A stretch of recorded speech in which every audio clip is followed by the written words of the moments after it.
This is another part. Why does a rolling sphere slow down? It means how when you are rolling a cylinder, so after some time it get stop. So the now question comes that why does the rolling sphere slow down or its speed keep on decreasing?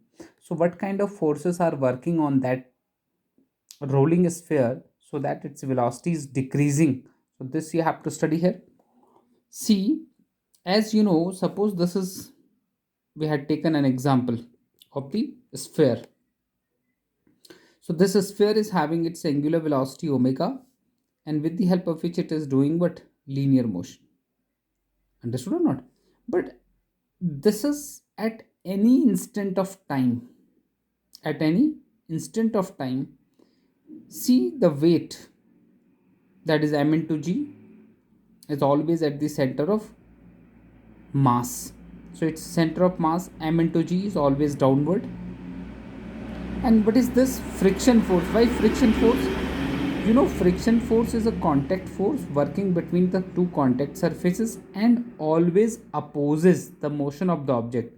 Since the object is moving in forward direction, so that's why friction force will be in backward direction. See, what is important here, that is normal reaction. If the body would be at rest, normal reaction is always opposite to the m into g. But it is not so in case of what? Rolling body. So in rolling body, as you know, it is moving in forward direction. So at the same time, this is coming in contact and this is leaving contact to the surface of earth. So as it comes in contact of this surface, so what happened, the normal reaction is always perpendicular to that point. So that's why you're observing that there is a difference between normal force downward or gravitational force and as well as normal reaction. And due to this normal reaction and this m into g, so what is there? There is a couple of force and which always opposes. So exactly it had to roll like this. It means it had to roll in clockwise direction. But see what is happening here, anti-clockwise torque is being generated by mg and n. So it want to rotate this wheel in anti-clockwise direction. So due to this anti-clockwise torque, which is with the help of n normal reaction and m into g, so a sphere is getting its speed slow.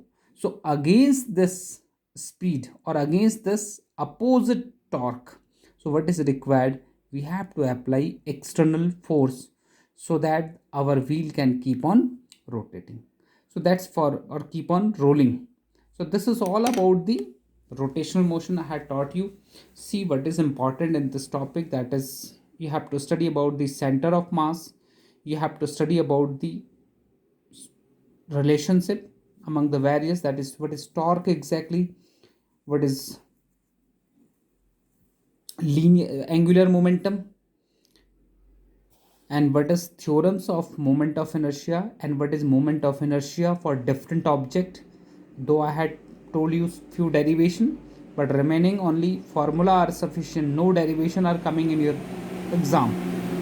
Understood? Only formula you have to remember, but on the basis of these formula you have to use what? Parallel axis theorem and perpendicular axis theorem if the condition get changed. That's all for today. Thank you and have a great day. Keep on doing revision, and this is the last chapter I had completed for your half yearly examination. Thank you.